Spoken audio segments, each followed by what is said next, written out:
A thrilling story of redemption, love, passion, and new beginnings. It was supposed to be just a contract, a marriage of convenience, but her gaze revealed a forbidden desire, a desire between bodies and hearts. Watch this story until the end. You'll be surprised by this story. If you like love stories, romance, subscribe to this channel, leave your comment. We post videos like this every day. Continuing. The air conditioner in the office on the top floor of the Blackwood corporate building hummed softly, but couldn't disguise the tension hanging between the tempered glass walls. Ethan Blackwood adjusted the cuff of his Italian shirt for the third time in 5 minutes, a nervous habit he only developed when things were about to slip out of his control. And control was all he had known since he was 15, when his father died and left behind a hotel empire built on foundations that Ethan preferred not to examine too closely. On the opposite side of the polished mahogany desk, Sophie Lynn Morgan kept her hands clasped in her lap, watching his every move with the same intensity with which a gazelle watches a predator. She wasn't there by choice, at least not in the romantic sense of the word. She was there because life had taught her that sometimes survival requires negotiations that the soul prefers to ignore. Are the terms clear?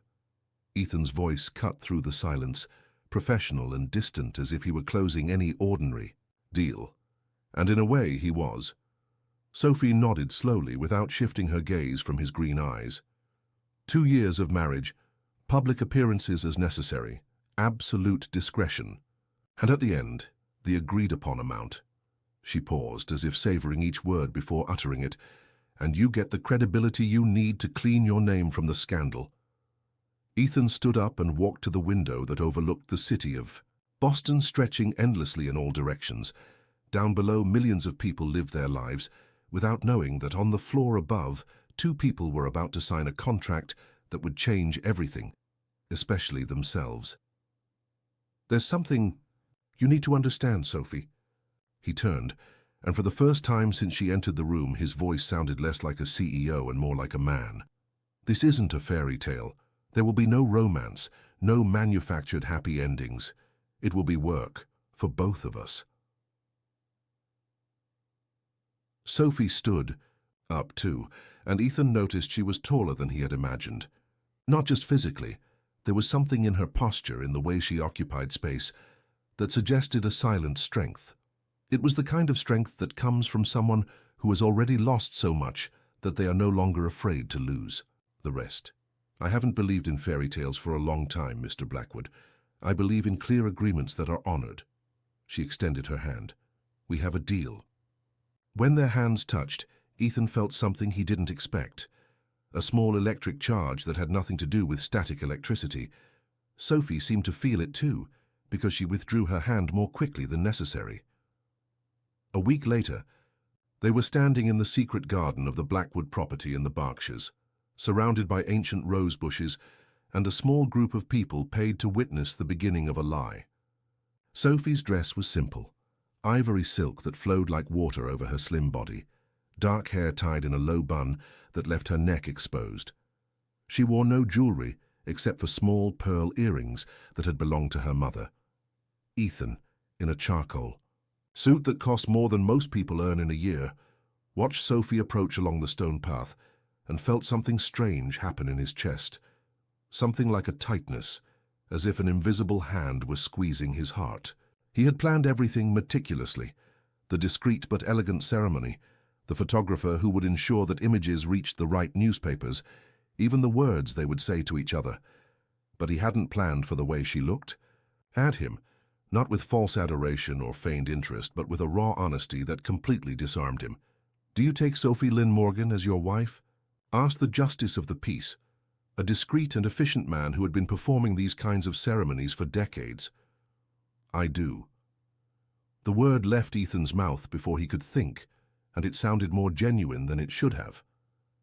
And do you, Sophie, take Ethan Blackwood as your husband? Sophie hesitated. For a full second she hesitated, and Ethan felt as if all the oxygen had been sucked from the garden. When she finally answered, I do, her voice was so low that only he could hear it.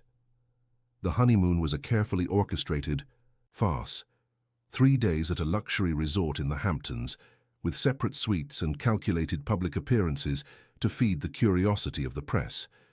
Ethan had reserved the best penthouse at the resort, 2 suites connected by a common living room, each with its own view of the sea, Onnie.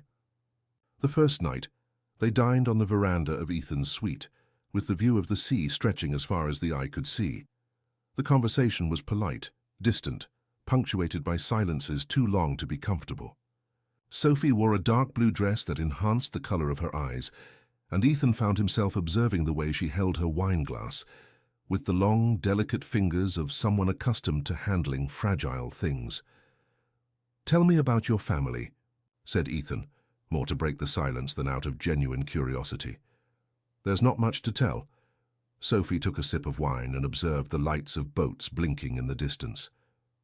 "My mother was a historian. She specialized in ancient documents, lost letters, that sort of thing. She spent entire weeks locked away in dusty libraries, looking for truths that everyone had forgotten. She disappeared when I was 12. One day she was there at breakfast, complaining that I hadn't brushed my teeth properly. The next day she was gone." Sophie spoke with the same neutrality with which someone comments on the weather, but Ethan noticed how her fingers tightened around the glass. "And your father? Artist? Painter, more specifically. He sold paintings at art fairs on weekends and spent the rest of the time drinking and blaming the world for not recognizing his talent." Sophie smiled, but there was no humor in the smile. "He died 5 years after my mother, left more debts than good memories." Ethan nodded, not knowing what to say. His own childhood had been of a different nature. There was no shortage of money, but there was an abundance of absences. His father always traveling, always closing deals, always leaving Ethan in the care of expensive nannies and even more expensive boarding schools. "And you?" asked Sophie. "What was it like growing up as a Blackwood?" "Lonely." The word left Ethan's mouth before he could filter it. "My father believed that displays of affection were signs of weakness, that love was a luxury that businessmen couldn't afford." "And do you believe that?" Ethan looked at her, really looked, and for the first time since they met, the professional mask slipped a little. "I used to believe it didn't matter, that if you don't need something, you can't be hurt by its absence. And now? Now I'm not sure what I believe." They finished dinner in silence, each lost in thoughts they preferred not to share.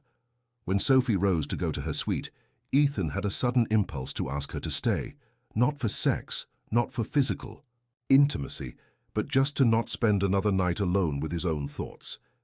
But he didn't ask, because asking would mean admitting need, and need was exactly the kind of weakness his father had taught him to hide. On the second night, it rained, a tropical storm that came without warning and transformed the calm sea into something wild and unpredictable. Ethan was working in the common living room when he heard the first thunder, followed by a noise coming from Sophie's suite. He knocked on the door. "Sophie, is everything all right?" Silence. "Sophie?"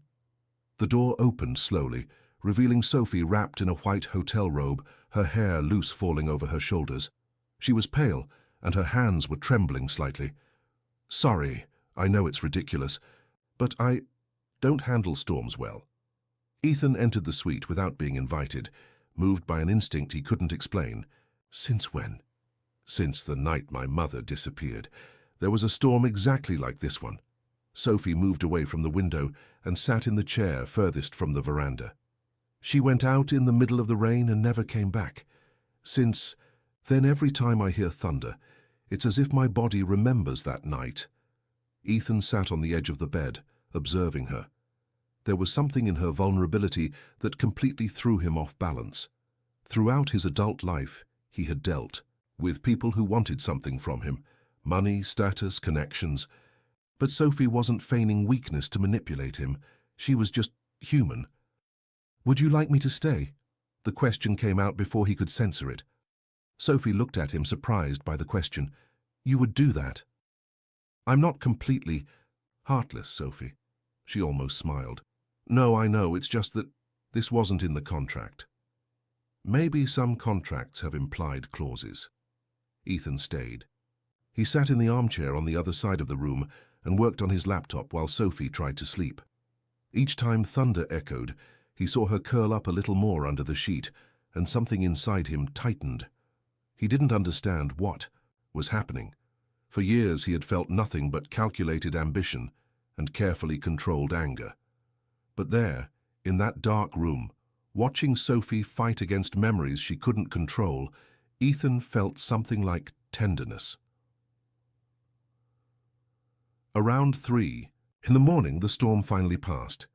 Sophie had fallen asleep and Ethan observed for a moment the way she slept, curled up in the fetal position, one hand under her face, soft and regular breathing. It was the first time he had seen her completely relaxed, without the high guard she maintained when she was awake. He got up slowly, planning to return to his suite, but Sophie moved and murmured something in her sleep. Ethan stopped and realized she was dreaming, and it wasn't a good dream. She was tossing in the bed, her face contorted in an expression of anguish. "Mom, don't go," she whispered, and her voice sounded like that of a frightened child. "Please, don't go away again." Ethan felt something break inside his chest. Without thinking, he approached the bed and very gently touched her shoulder. "Sophie, it's just a dream. You're safe." Her eyes opened instantly, confused and vulnerable in the dark. For a moment she seemed not to recognize him, then reality returned, and she sat up in bed. "Sorry, I was dreaming." "I noticed." Ethan withdrew his hand, but didn't move away. "The same dream always?" "Always." Sophie ran her hands through her hair, trying to compose herself. "I dream that she's leaving the house again, that I can stop her if I run fast enough. But I never can." "Sophie," Ethan hesitated, then continued, "your mother, the police never discovered what happened." "Officially, she simply left home and never returned. Abandonment of home, that's how they classified it. But I know she would never do that. She loved me, I know she did." Sophie's voice broke a little on the last sentence. Ethan nodded.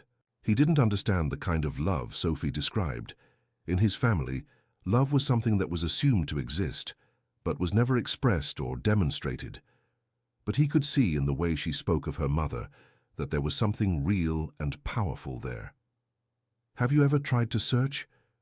Investigate on your own?" "With what resources?" Sophie laughed, but there was no humor in the sound. "I could barely pay the bills after my father died. And besides, investigate what? The police said there was no evidence of a crime. Nothing was stolen. There were no signs of struggle. For all intents and purposes, my mother simply decided to start a new life without me." Ethan remained silent, processing her words. There was something in the story that bothered him, a feeling that important pieces were missing. But he said nothing. It wasn't his responsibility to solve the mysteries of Sophie's past. His responsibility was to maintain the farce of marriage, for the time necessary to clear his own name. But when he finally returned to his suite, it was already past 4 in the morning, and Ethan found that he couldn't sleep. He lay in bed looking at the ceiling, thinking about the way Sophie had murmured "don't go away again" in her sleep. There was something in her vulnerability that affected him in a way he couldn't name.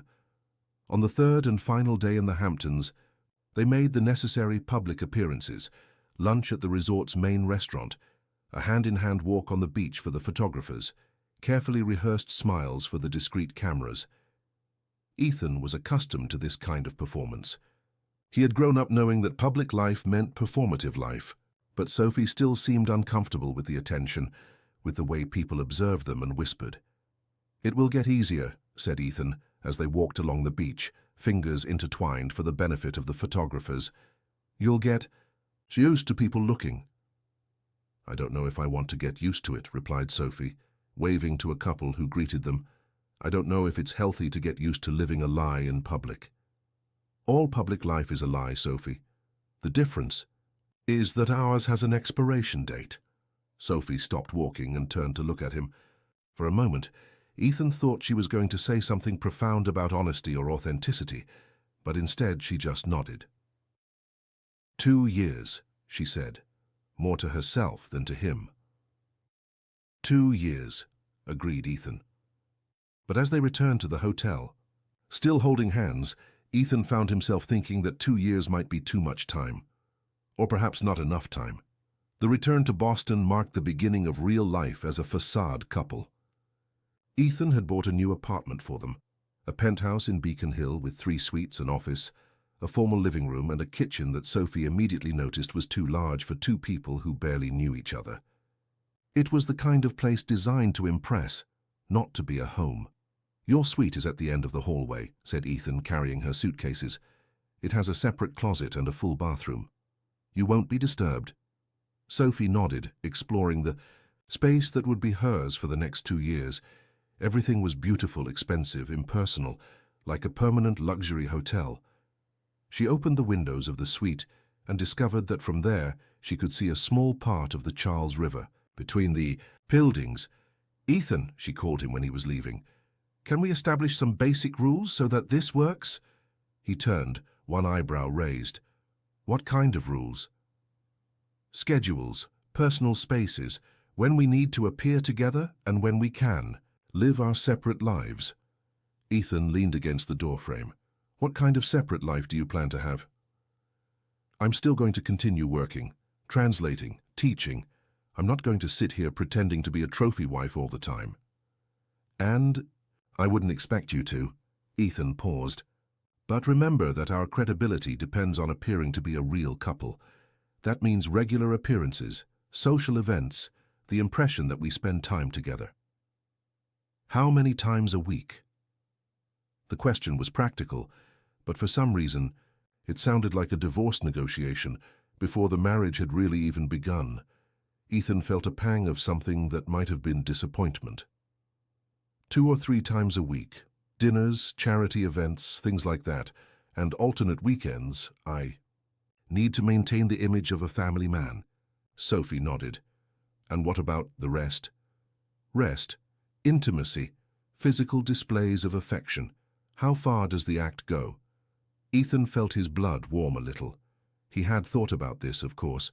It was impossible not to think about it. Sophie was a beautiful woman, and they were going to spend 2 years pretending to be married. But there was something in the direct way she asked that made him awkward. Occasional public kisses, hand-holding, enough to convince, but nothing that makes either of us uncomfortable. "And in private?" "In private, we are 2 people who barely know each other sharing a space. Nothing needs to happen that we don't want to happen." Sophie nodded again, and Ethan had the impression she was relieved. For some reason, this bothered him more than it should have. The first weeks established a strange but functional routine. Ethan left early for the office and returned late. Sophie worked at home, translating books and preparing classes that she taught 3 times a week at a language school downtown. They dined together on Tuesdays, Thursdays, and Sundays, polite encounters where they talked about work, news, anything that kept the conversation flowing without becoming too personal. On Saturdays, they went out together. Art galleries, new restaurants, charity events where Ethan was expected. Sophie adapted quickly to the role, learning the names of important people, smiling at the right moments, making small talk that sounded natural to those observing from the outside. But it was during the 4th weekend at a contemporary art exhibition that things started to get complicated. Sophie was standing in front of a large canvas, an abstract painting in shades of blue and black that seemed to capture a storm in the middle of the ocean. She had been standing there for nearly 10 minutes, completely absorbed, while Ethan circulated through the gallery greeting acquaintances. "It's interesting," said a voice behind her. Sophie turned and found an elegant woman, probably in her 50s, with impeccably cut grey hair and discreet but expensive jewelry. "Pardon?" "The painting. It's interesting how abstract art can capture such specific emotions." The woman approached. "I'm Elizabeth Anderson. You must be Ethan's wife." Sophie recognized the name. Elizabeth was one of the main clients of the Blackwood Hotels, heiress to a traditional Boston family. "Sophie, it's a pleasure to meet you." "The pleasure is mine." Ethan chose well. Elizabeth smiled, but there was something calculating in the smile. "Do you have training in art?" "Not exactly. My mother was a historian, so I grew up surrounded by books about art, but I don't have formal education." "Ah, yes." Amelia Morgan, wasn't it? I read some of her work on colonial documents. Very impressive. Sophie felt as if the ground had moved beneath her feet. You knew my mother? I did. Not well, but our families crossed paths a few times over the years. She was a brilliant researcher. Elizabeth paused, observing Sophie's expression. What a shame what happened. What happened? Sophie's voice came out more tense than she intended. Elizabeth seemed to realize she had said something wrong. The disappearance, of course. It was a tragedy for the entire academic community. Your mother was working on something important when she vanished. Important like what? I don't know the details, dear. I just know she had discovered something about ancient documents, something that could have implications, but that was a long time ago. Elizabeth touched Sophie's arm lightly. Sorry if I brought up painful memories. At that moment, Ethan appeared beside them, smiling his perfect public smile. Elizabeth, what a pleasure to see you here. I see you've already met my wife. I was just talking to her about art, and about her mother, who was a remarkable researcher. Sophie observed Ethan's face, looking for some reaction to her mother's name, but he maintained a neutral, polite expression. Sophie inherited her mother's appreciation for beautiful things, said Ethan, placing his hand on Sophie's waist in a gesture that seemed natural to observers, but that she felt as a mark of ownership. The rest of the night passed in a blur of polite conversations and rehearsed smiles, but Sophie couldn't stop thinking about Elizabeth's words. Her mother was working on something important, something that could have implications. On the way back home, Sophie finally broke the silence. Did you know my mother?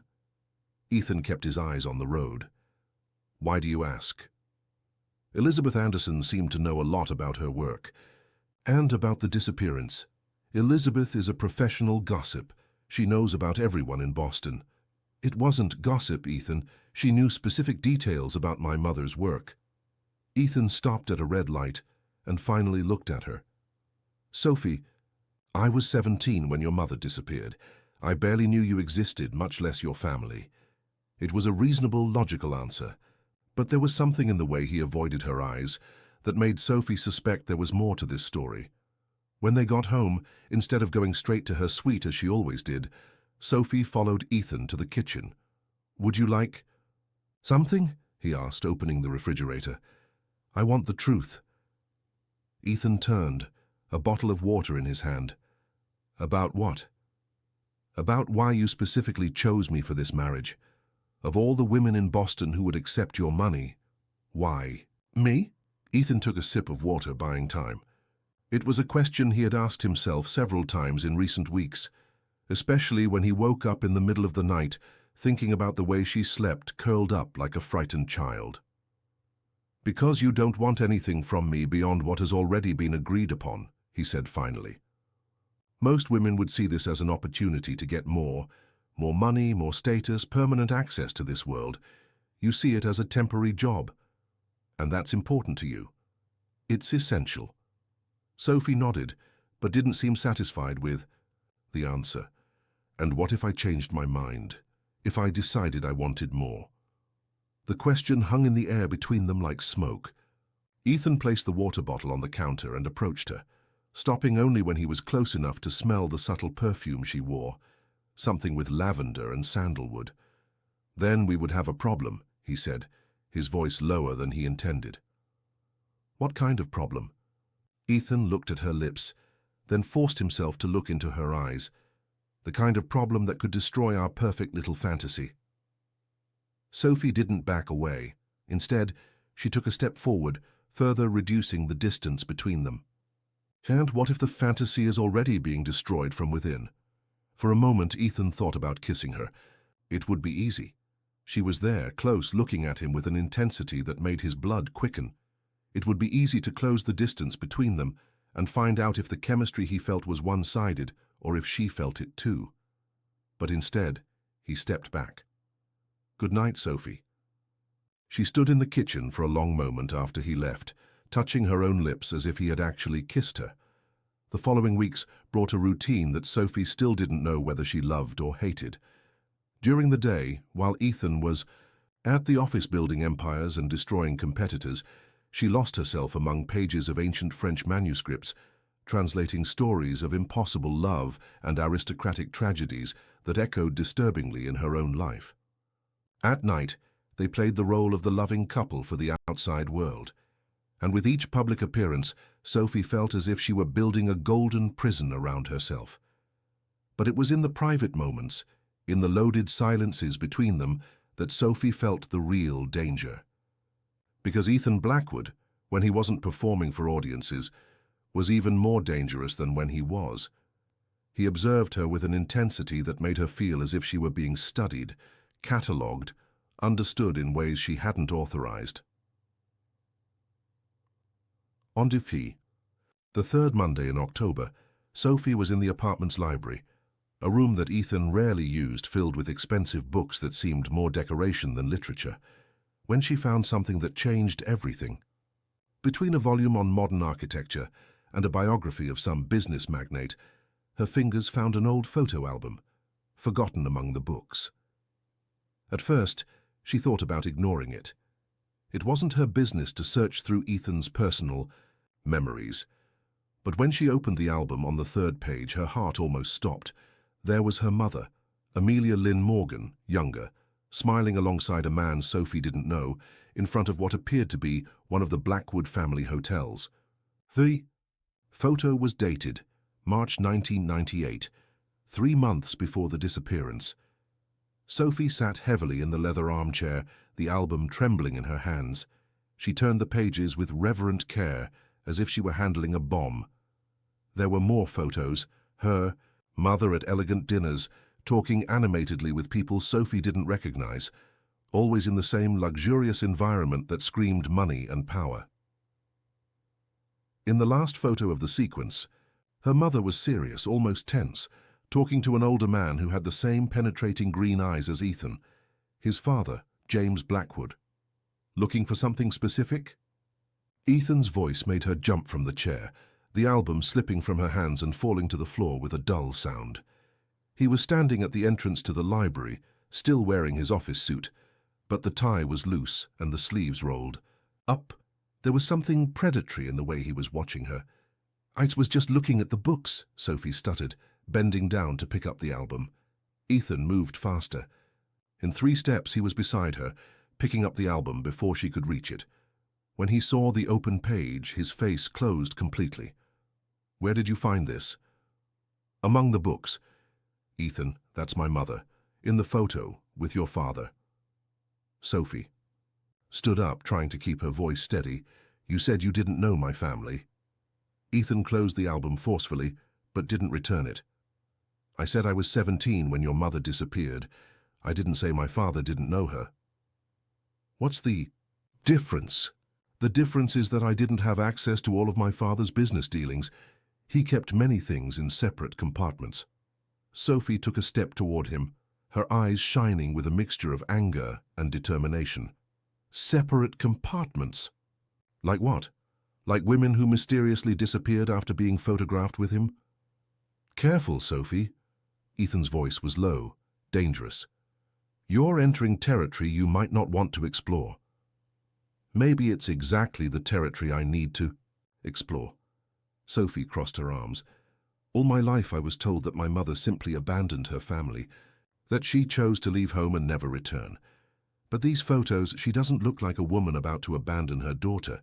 She looks like a woman working." Ethan put the album in a desk drawer and locked it. "Your mother was an occasional historical consultant for some of the family's hotels. She verified the authenticity of antique pieces, documents, that sort of thing. It was nothing extraordinary." "Then why did you hide this from me?" "Because it's not relevant to our agreement." Sophie laughed, but there was no humor in the sound. "Our agreement. It's always that, isn't it? Our little business contract that apparently has secret clauses that only you know." Ethan turned to leave the library, but Sophie held him by the arm. The touch was like an electric shock for both. She felt his muscles tense under his shirt, and he turned to look at her with an expression that mixed surprise and something much more dangerous. "Ethan, please. If you know anything about what happened to my mother, I have the right to know. For a moment she thought he might tell her. There was something in his green eyes, a hesitation that suggested he was fighting an internal battle, but then the mask returned to its place. You have the right to what was agreed between us, nothing more. He gently freed himself from her touch, and I suggest you don't search through my personal belongings anymore. After Ethan left, Sophie remained alone in the library for almost an hour, looking at the locked drawer and feeling as if something fundamental had changed between them. It was no longer just a marriage of convenience. Now there were secrets, suspicions, and an underground current of tension that went far beyond the sexual attraction they had both been ignoring. That night, they dined in silence. Ethan had prepared pasta. Apparently, cooking was one of the few hobbies he kept secret, and Sophie ate mechanically, lost in thought. Each time she looked at him, she saw the father who had known her mother, the man who perhaps knew exactly what had happened to Amelia Morgan. "I'm leaving town tomorrow," Ethan said suddenly, breaking the silence. "Business in Providence. I'll be gone 3 days." Sophie nodded without raising her eyes from her plate. "Do I need to go with you?" "No, they're internal meetings." "Good." The cutting tone of the response made Ethan stop eating. "Sophie." "What?" "Don't do anything imprudent while I'm gone." She finally raised her eyes, and the coldness he saw there surprised him. "Like what?" "Like trying to investigate things that are better left in the past." Sophie abruptly rose from the table. "You don't have the right to tell me what to investigate about my own family, Ethan, facade husband or not." She left the kitchen before he could respond, and Ethan was left alone with the half-finished dinner and the uncomfortable feeling that he had lost more control of the situation than he imagined. The next morning, Ethan left early for the airport. Sophie watched him from the bedroom window, carrying the elegant suitcase, to the car that was waiting for him. He didn't say goodbye, and she didn't go down to see him leave. The tension from the night before had created a barrier between them that neither knew how to cross. As soon as the car disappeared in the morning traffic, Sophie put into action a plan she had been formulating since finding the photos. If Ethan wasn't going to give her answers, she would find her own. The first stop was the Municipal Public Archive, where Sophie spent 4 hours searching through old newspapers and public records from March to June 1998. What she found left her even more intrigued. There were several mentions of important negotiations involving Blackwood hotels during that period, including the controversial acquisition of a historic property in Gloucester that had generated protests from preservationist groups. Her mother had been cited in 2 articles as a historical consultant who questioned the authenticity of documents presented by the Blackwood family to justify the purchase. In one of the articles, dated May 1998, there was a small grainy photo of Amelia leaving a courthouse with the caption, "Historian questions, century-old documents presented in acquisition process." Sophie felt her heart speed up. Her mother hadn't simply worked for the Blackwoods, she had worked against them. The second stop was riskier. Sophie used the contacts she had made during her French classes to reach Jennifer Thompson, a retired investigative journalist who had covered real estate deals in the 90s. Jennifer lived in a small but cozy apartment in Cambridge, filled with plants and books stacked to the ceiling. "Amelia Morgan," said Jennifer, serving coffee in mismatched cups. "Now that's a name I haven't heard in a long time. Her daughter, you said?" Sophie nodded. "I'm trying to understand what really happened to her. The official version never made sense to me." Jennifer studied Sophie's face for a long moment.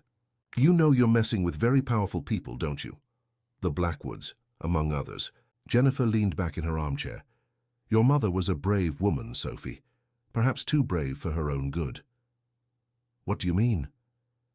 She had discovered that the documents used to justify several acquisitions by the Blackwood family were forged. Not just forged, they were very sophisticated forgeries that had been used to steal land from traditional communities, especially historic African American communities and Native American lands. Sophie felt as if the ground were moving beneath her feet. Did she have proof? She did. and she was preparing a complete dossier when she disappeared. I was helping with the journalistic investigation that would be published in conjunction with her legal complaint. And what happened to this dossier? Jennifer took a sip of coffee, looking out the window. Disappeared along with her. It was never found. Sophie remained silent, processing the information. Her mother hadn't abandoned her family. She had been silenced because she discovered something that powerful people didn't want revealed. "Jennifer," Sophie finally said, "do you think she's alive?" The journalist sighed deeply.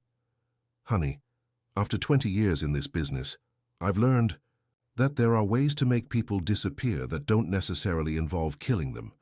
Your mother might be somewhere, with a new identity, a new name.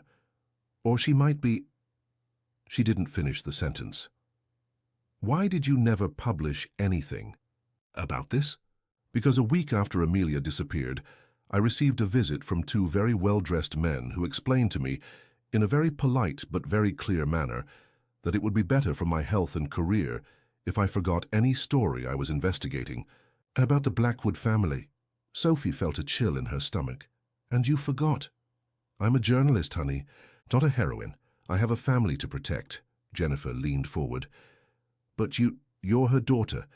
If anyone has the right to discover the truth, it's you." Sophie left Jennifer's apartment with more questions than answers, but also with something she didn't have before: direction. Her mother had disappeared because she was doing the right thing. And now Sophie knew that she had married the son of the man who had possibly ordered the disappearance. On the way back home, she stopped at a stationery store and bought a new notebook. If her mother had started a dossier, Sophie would finish the work. Ethan returned from Providence on Thursday night, finding Sophie in the living room, reading a French book on document investigation techniques. She raised her eyes when he entered, and he immediately noticed that something had changed. There was a determination in her eyes that wasn't there before. "How was the trip?" asked Sophie, closing the book. "Productive." Ethan dropped his briefcase on the table and sat in the armchair across from her. "And how were your 3 days of freedom?" "Enlightening." They looked at each other in silence for a moment, each assessing the other, trying to decipher what had changed during the separation. "Sophie," Ethan finally said, "I hope you haven't done anything we might regret later." "Like what?" "Like discovering that my mother didn't abandon her family, but was silenced because she discovered that your family built an empire by stealing land from traditional communities." The silence that followed was deafening.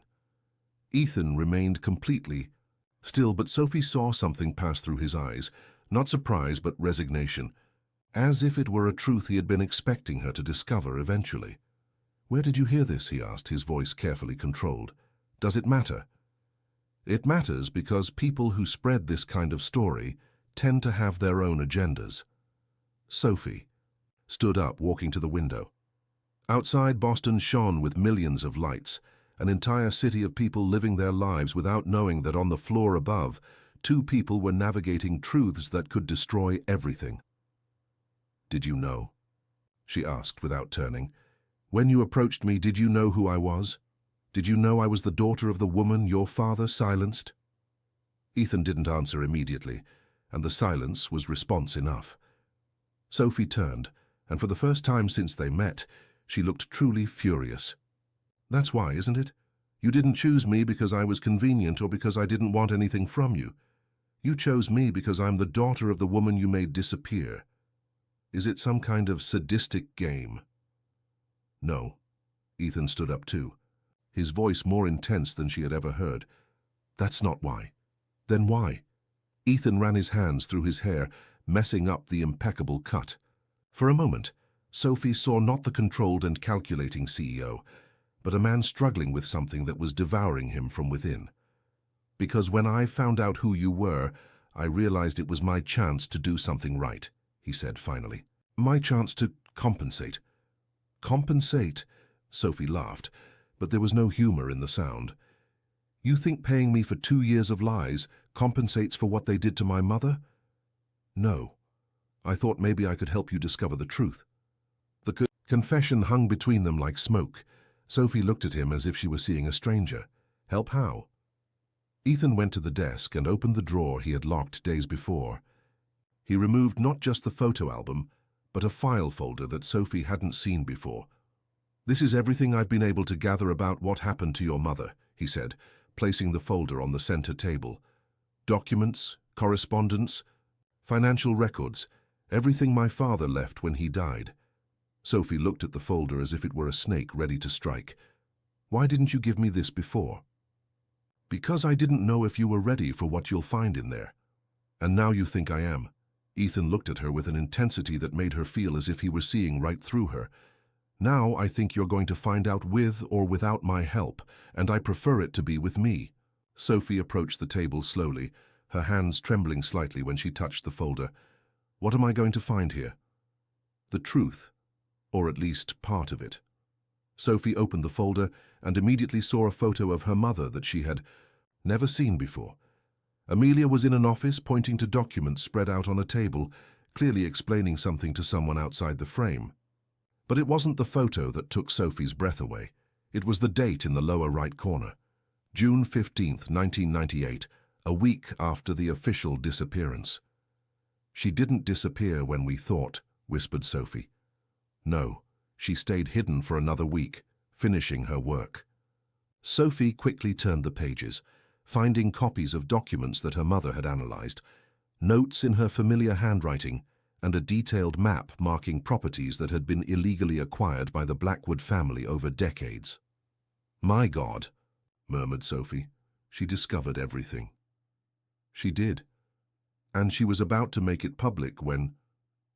"When what?" Ethan sat heavily in the armchair.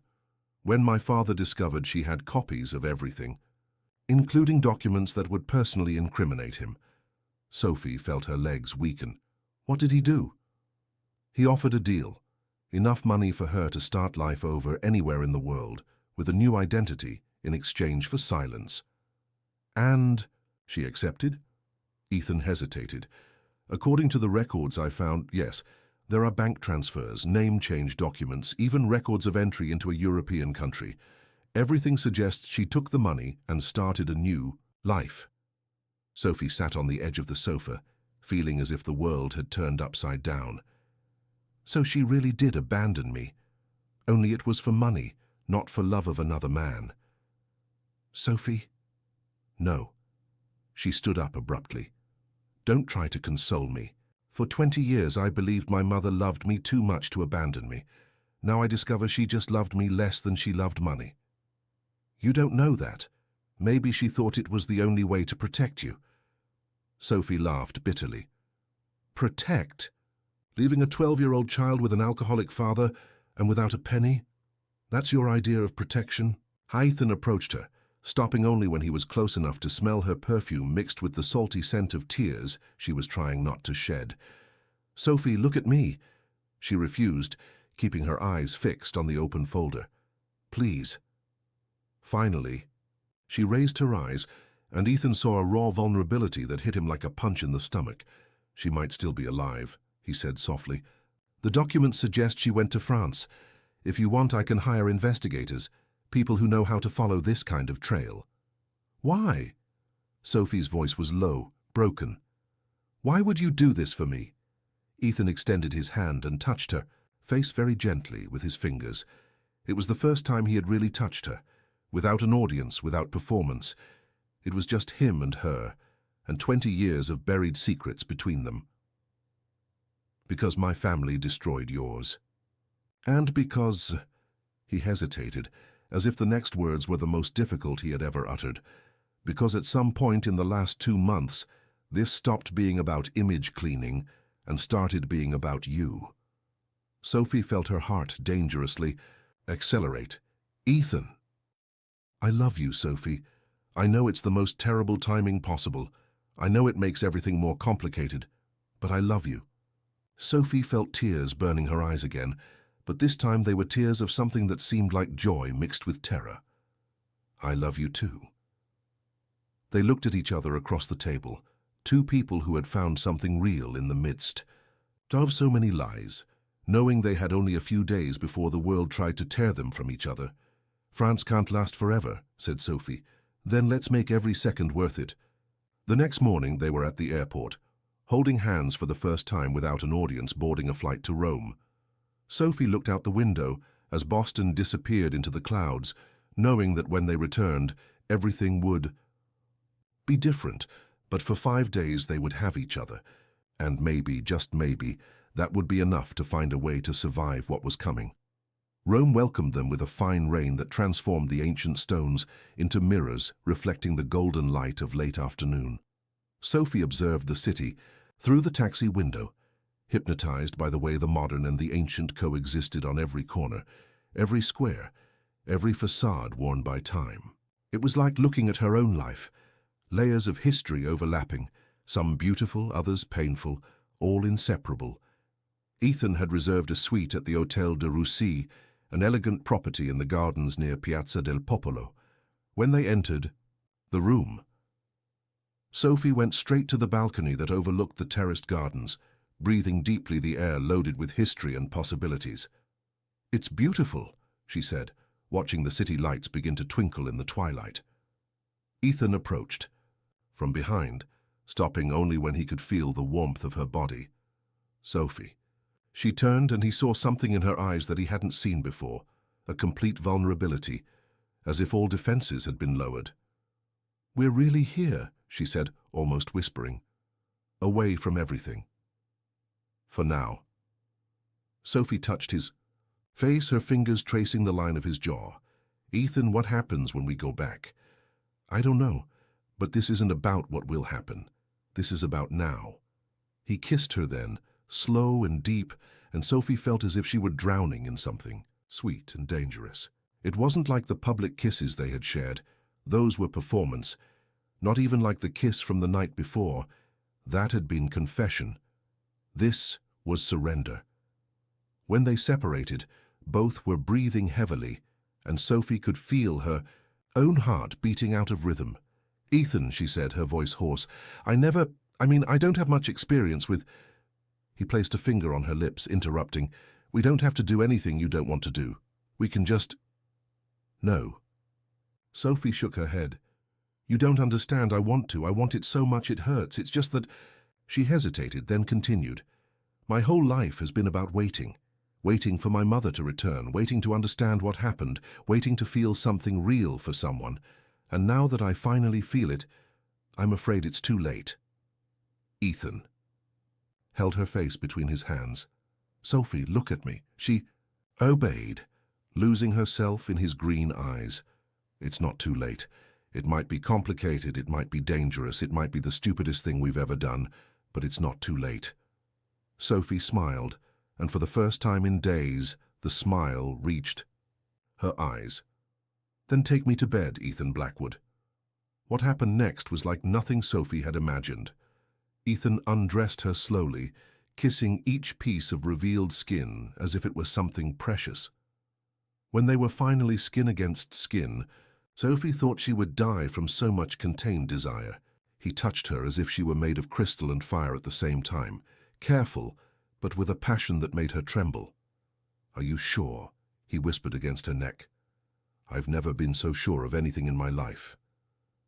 When he finally took her, Sophie understood for the first time what the books she translated tried to describe when they spoke of two souls becoming one. It was pain and pleasure, vulnerability and power, death and rebirth all at the same time. And when they finally reached climax together, Sophie cried, not from sadness but from a joy so intense it couldn't fit inside her chest. Afterward they lay intertwined in bed, watching Rome twinkle through the open curtains. "I don't regret it," said Sophie, her head on his chest. "What specifically?" "Any of it.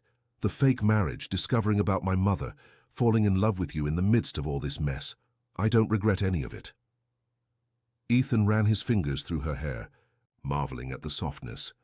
"Neither do I. Even knowing that we might have only a few days, especially knowing that." The next morning they woke up intertwined and spent an hour simply looking at each other, memorizing details, the way Sophie's eyelashes cast shadows on her cheeks when she slept, how Ethan murmured in Italian when he was between sleep and wakefulness. "I have a confession," said Ethan, playing with her fingers. More secrets? Not exactly. I cancelled all the meetings. Sophie propped herself up on her elbow, looking at him. What? We didn't come here for business. We came for time, and I'm not going to waste a second on corporate meetings when I can be with you. Sophie smiled. So what are we going to do? We're going to be tourists.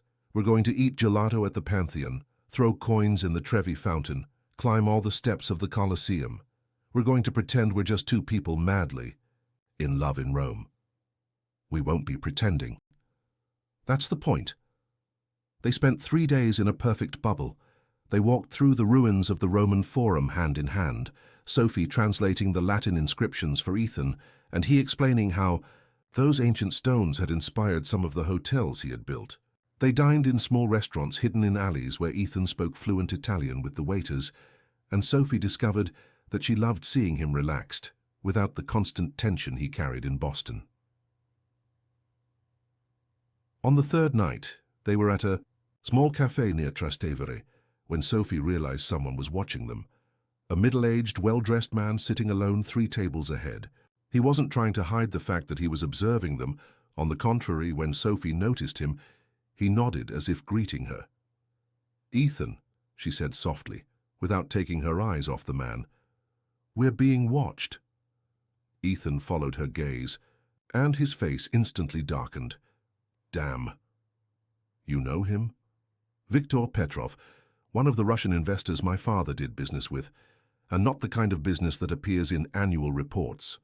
The man stood up and walked to their table, smiling a smile that didn't reach his eyes. "Ethan Blackwood," he said, the Russian accent heavy but the English fluent. "What a coincidence finding you here." "Victor." Ethan stood up, but didn't extend his hand. "I didn't know you were in Rome." "Business, always business." Victor looked at Sophie with obvious interest. "And this must be the famous wife." "It's a pleasure, Mrs. Blackwood." Sophie forced a smile. "The pleasure is mine." "May I?" Victor pointed to the empty chair at the table. Ethan clearly wanted to say no, but nodded. He was the kind of man you couldn't openly refuse, even on a romantic vacation. Victor sat down and ordered a coffee from the waiter. "You know, Ethan, your father and I had a lot of business in common. A lot of business that, how can I say, required discretion. My father has been dead for 3 years, Victor.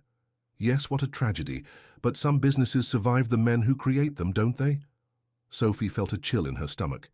There was something in the way Victor spoke, a veiled threat in every word. "What do you want?" asked Ethan directly. Victor smiled. "Straight to the point. I admire that. What I want is simple. There are certain obligations that your father assumed with me and my associates, obligations that are now your responsibilities. I don't know what obligations you're talking about." "No?" Victor leaned forward. "Then perhaps you should talk to your mother-in-law. I'm sure she can clarify many things." Sophie's blood froze. "What do you know about my mother?"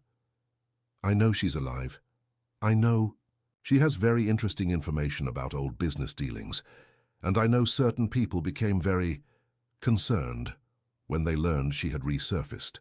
Ethan placed his hand over Sophie's, squeezing lightly, a silent warning to let him handle the situation.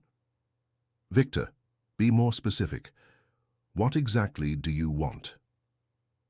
"I want your wife to convince her mother that it would be better for everyone if she continued her quiet life in France. That it would be unhealthy for her to try to expose old business dealings that some people prefer to keep private." "And if she refuses?" asked Sophie, ignoring Ethan's warning squeeze. Victor looked at her with a coldness that made her feel as if she were being evaluated as prey. "Then I hope you enjoy Rome, Mrs. Blackwood, because it might be the last beautiful city you visit together." He stood up, left money on the table for the coffee he hadn't even touched, and walked away without looking back. Sophie and Ethan sat in silence for several minutes after he left. "We have to go back," Sophie finally said. "Sophie." "No, Ethan. We can't pretend this didn't happen. My mother is in danger. Maybe we're in danger." Ethan nodded reluctantly. "I'll change our flights. We leave tomorrow morning." That night, They made love with a desperate urgency as if it were the last time, and perhaps it was. "Whatever decision you make when we get back," whispered Ethan against her hair afterward, "I want you to know that these were the 3 happiest days of my life." Sophie turned to look at him, memorizing every detail of his face in the soft light coming through the window. "Mine too." "Sophie, promise me something." "What?" "Promise that you won't sacrifice your safety to protect my family. If you choose to expose everything, if you choose to stand by your mother, I'll understand." Sophie touched his face. "And if I choose to stand by you, then we'll face the consequences together." "Ethan, there's something I need to tell you." Waited. "When I was a child, after my mother disappeared, I used to dream that one day a powerful man would come and save me. Like in the fairy tales she used to read to me, a man who would love me enough to fight dragons for me. And now?" Sophie smiled sadly. "Now I realize I don't need to be saved. And I discovered that I prefer to fight the dragons alongside the man I love than to be saved by him. Even if the dragons are my own family, especially if they're your own family." On the flight back to Boston, they barely spoke. Sophie looked out the window, watching the clouds pass by, knowing that each mile was taking them back to a reality they weren't sure how to face. Ethan worked on his laptop, but Sophie could see he wasn't really paying attention to what he was. Tankafarsum Barvis, 3 hours before they landed. Ethan closed his laptop and turned to her. "Sophie, I have a proposal." "What?" "When we land, I'll go straight to the office and start gathering all the documents and evidence about the company's properties. Everything your mother can use, everything that can incriminate my family. I'll give it all to you." Sophie looked at him in surprise. "Why?" "Because I prefer that you make your decision based on complete facts. I don't want you to protect me out of ignorance. And if the facts prove that your family did everything my mother alleges, then I'll help you expose it all." Sophie felt tears burning her eyes. "That could destroy you, Ethan." "I was destroyed long before I was born. Maybe it's time to build something new on the ruins." When the plane touched down in Boston, Sophie knew her decision was made. No matter what the documents revealed, no matter how many threats Viktor Petrov and his associates made, she wouldn't allow her mother to face alone the same men who had separated her from her daughter 20 years before. And if that meant war against one of the most powerful families in America, then let it be war.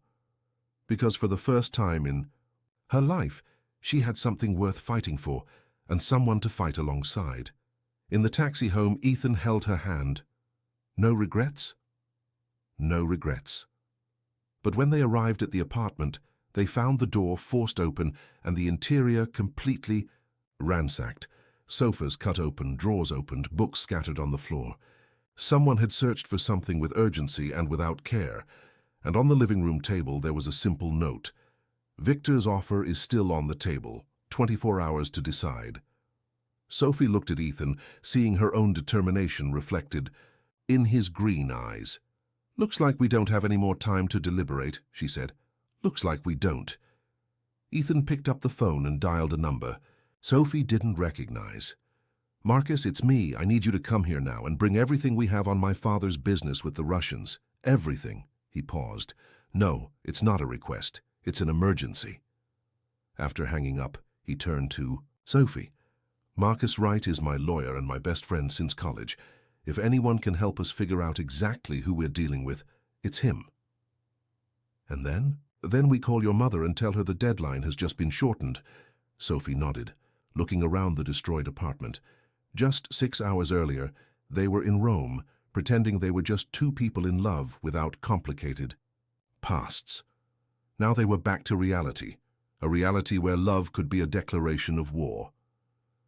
But as she watched Ethan methodically organize the scattered papers, his jaw firm with determination, Sophie felt something she had never felt before.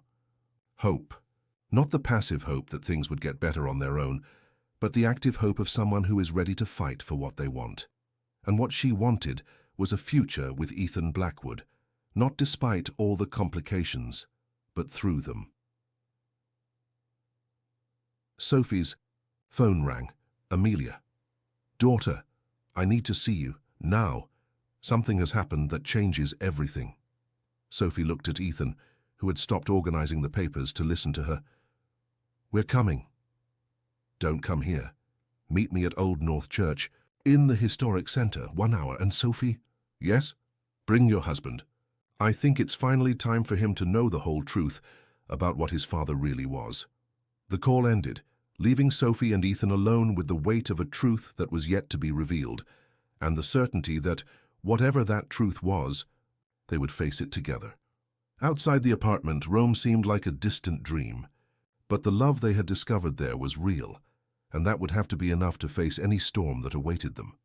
Old North Church rose in the historic center of Boston like a silent sentinel, its ancient stones guarding centuries of confessions, pleas, and secrets.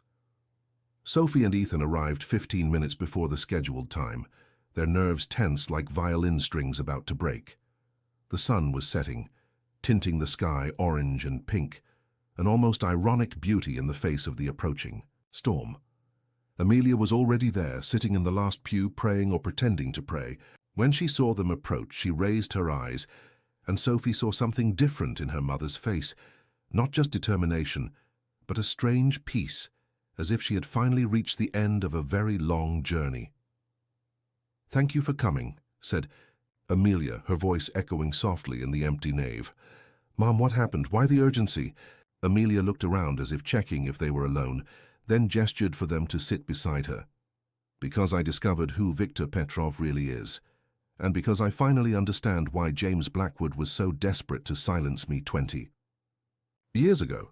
Ethan leaned forward. "What do you mean?" "Victor isn't just a Russian investor, Ethan. He's the man who orchestrated the entire document forgery scheme that allowed your family to steal land for decades. Your father wasn't the mastermind of the operation. He was just the public face." Sophie felt as if the ground were moving beneath her feet. "You're saying that?" "I'm saying that Victor Petrov used the Blackwood family as a front for an international, illegal land appropriation operation. When I started investigating the fake documents, I wasn't just threatening your father's business, Ethan. I was threatening an entire criminal network that extended across several countries." Ethan ran his hands through his hair, the revelation clearly hitting him like a punch. "My father, did he know this?" "Your father discovered too late that he had become a hostage to his own crimes.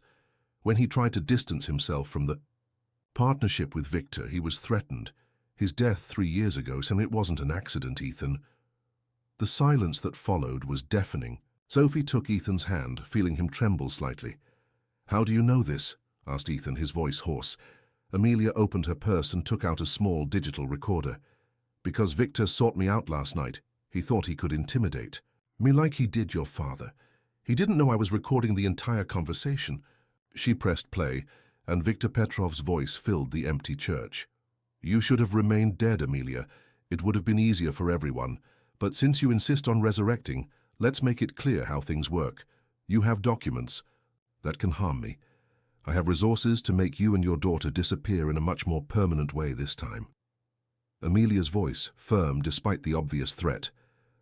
"What do you want, Victor?"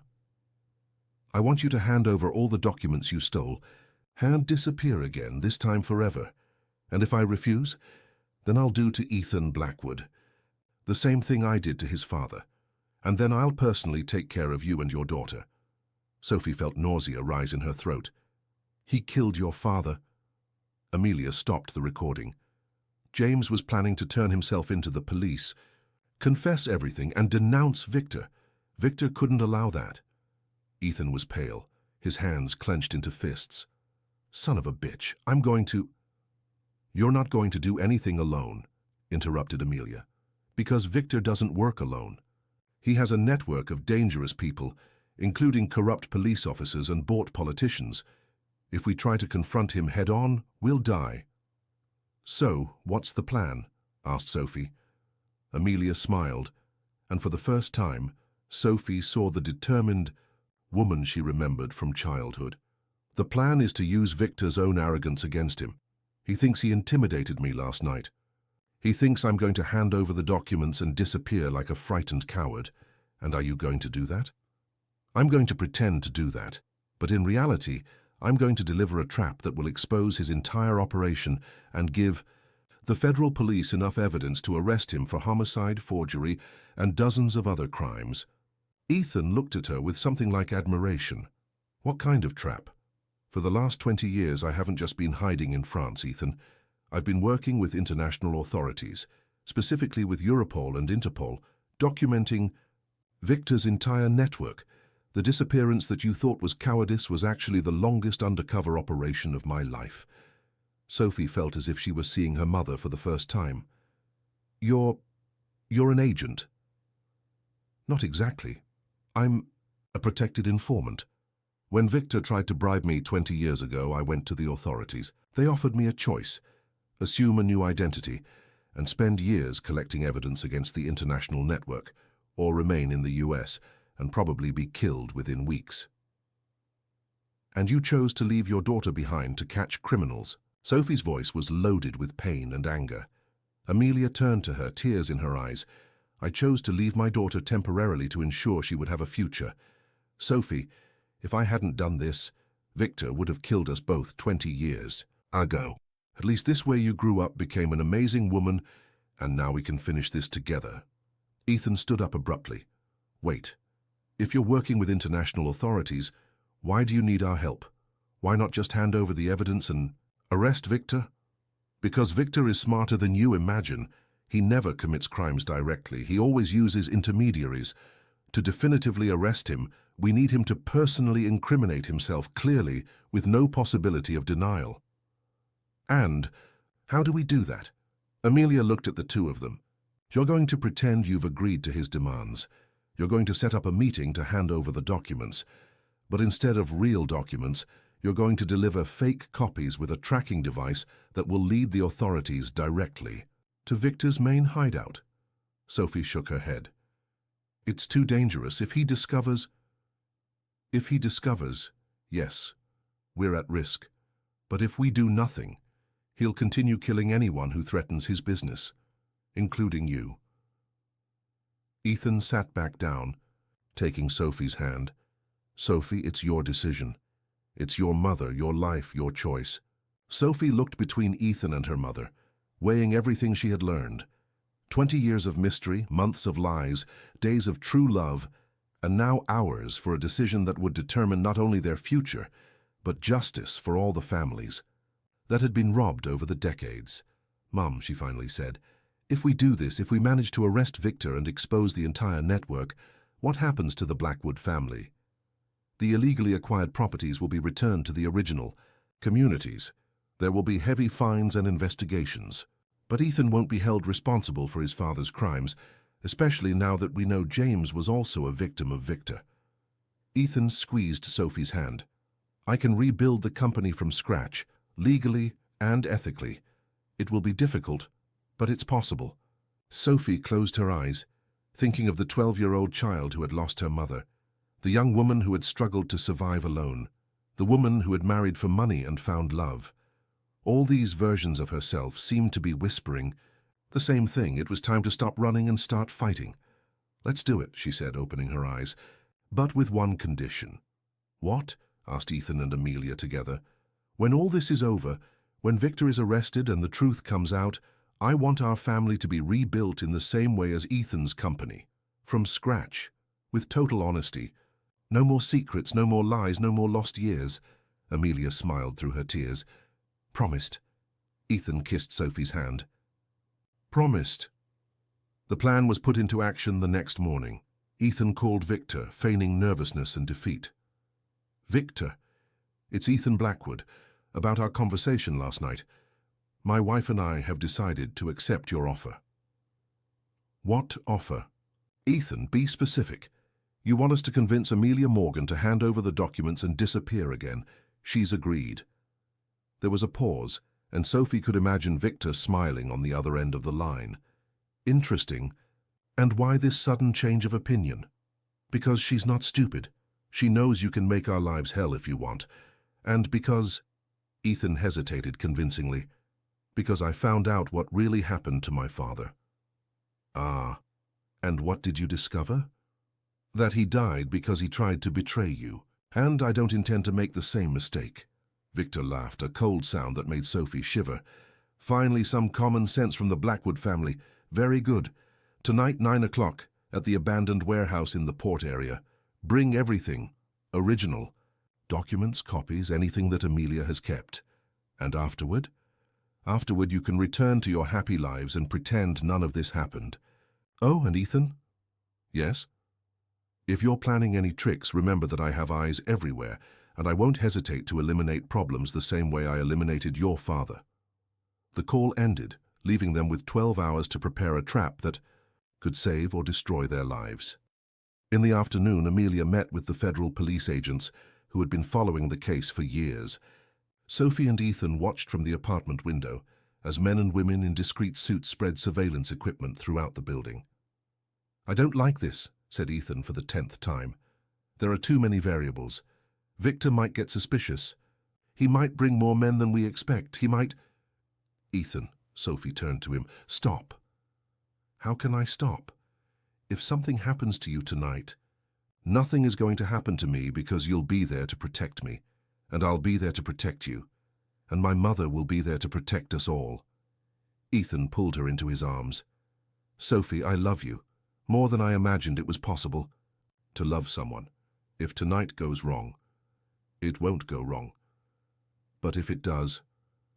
Sophie kissed him, interrupting his words. If it does go wrong, at least we will have truly loved. How many people can say that? At 8:30 at night, they were in the car on the way to the port area. Amelia was in the back seat with a folder full of fake documents, perfect enough to fool Victor for long enough for the federal agents to track his location and move against the entire network.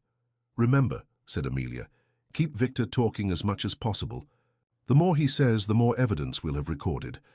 The warehouse was exactly the kind of place that movie villains would choose. Dark, isolated, full of shadows and echoes. Victor was there with 4 men, all clearly armed. Punctuality, said Victor when they approached. I admire that. We brought what you asked for, said Ethan, trying to keep his voice steady. Excellent. Amelia, my dear, you look well for someone who should be dead. Amelia approached the folder in her hand.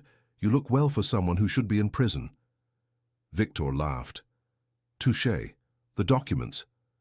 They're here, but first I want guarantees that my daughter and Ethan will be safe. My dear, you'll be safe as long as you remain useful and silent. But if you try to cause me problems again... Like the problems James Blackwood tried to cause, interrupted Ethan. Victor smiled coldly. James was a weak man who lost his stomach for serious business. When he decided to become a moralist, he became a problem that needed to be solved. So you really killed him? Me? No, Ethan, I never dirty my own hands.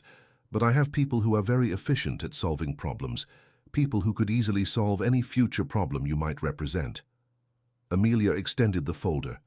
Here are the documents, all the originals, all the copies. Now keep your part of the deal. Victor took the folder and opened it, quickly examining the contents. Very good. Now, about the guarantees you asked for. He made a gesture, and 2 of his men drew their guns. The best guarantee I can offer is that you won't live to become future problems. Sophie felt her heart stop, but before she could scream, the lights in the warehouse all turned on at once. Hand voices shouted federal police from all directions. What followed was chaotic. Shots, screams, men running. Sophie threw herself to the ground along with Ethan, covering her head while federal agents surrounded Victor and his henchmen. When silence finally returned, Victor was handcuffed on the ground, bleeding from a superficial wound in his arm, shouting in Russian about his legal rights. It's over, said one of the federal agents, helping Sophie and Ethan to stand. We got everything recorded. We have enough evidence to prosecute the entire network. Amelia approached Sophie, both trembling with adrenaline. It's over, my daughter. Finally over. Sophie threw herself into her mother's arms, 20 years of longing and pain finally finding resolution. I missed you every day. Me too, dear. Me too. Ethan approached, putting his arms around the 2 women. And now? Now, said Amelia, smiling through tears. Now, we rebuild our lives. Together. 6 months later, Sophie was standing on the balcony of the new apartment they shared, smaller than the penthouse but infinitely cozier. Ethan had sold all the controversial assets of the company and was rebuilding from scratch, focusing on sustainable development projects and responsible tourism. Amelia had moved into an apartment a few blocks away, finally free to use her own name and live her life openly. She and Sophie had lunch together every Wednesday, slowly rebuilding the mother-daughter relationship that had been interrupted for 2 decades. "What are you thinking about?" asked Ethan, embracing her from behind, as they watched the sunset. "About how strange it is that our real life is more like a fairy tale than our fake marriage ever was." Ethan laughed, kissing her neck. "How so?" "You fought dragons for me, literally risked everything to protect me and do the right thing. And you fought alongside me. I didn't need to save you because you didn't need saving." Sophie turned in his arms. "Ethan?" "Yes?" "Marry me."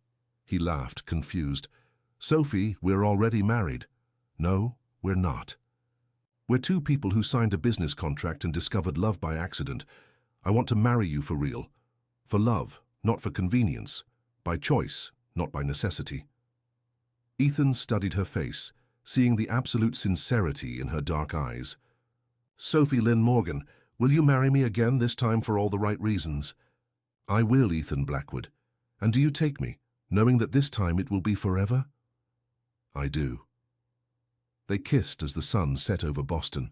2 people who had found true love amidst lies, hope amidst chaos, and a real future amidst a past built on falsehoods. On the day of the new wedding, a small intimate ceremony in the same church where they had met with Amelia, Sophie wore her mother's wedding dress, adjusted with love and care. Ethan wore a simple suit, but his eyes shone with a happiness that no money could buy. "Do you take Sophie as your wife?" asked the priest, "to love and respect her, in joy and in sorrow, in sickness and in health, for all the days of your life?" "I do, sir," said Ethan, and this time his voice was laden with absolute certainty. "And do you, Sophie, take Ethan as your husband, to love and respect him in joy and in sorrow, in sickness and in health, for all the days of your life?" Sophie looked at the man who had married for convenience and chosen to love for truth, who had risked everything to protect her and build a future based on honesty. "I do," she said, and felt as if she were accepting not just Ethan, but a whole life of possibilities that was finally opening before her. When they kissed as husband and wife for the second time, but for the first time for real, Sophie knew that sometimes the best happy endings come disguised as difficult beginnings. And sometimes, just sometimes, business contracts can transform into the greatest love story 2 people have ever lived. Outside the church, Amelia watched her daughter find the happiness that she herself had sacrificed to protect, and smiled, knowing that some sacrifices, however painful they may be, sometimes produce the most beautiful fruits. True love had won.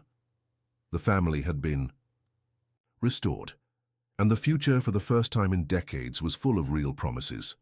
Sophie and Ethan walked hand in hand down the church aisle toward a life built on difficult but real truths. And when the doors opened to reveal Boston spread out before them, they knew they would face together whatever the future might bring. Because some loves are strong enough to survive any storm, and theirs was exactly that kind of love, rare, real, and eternal.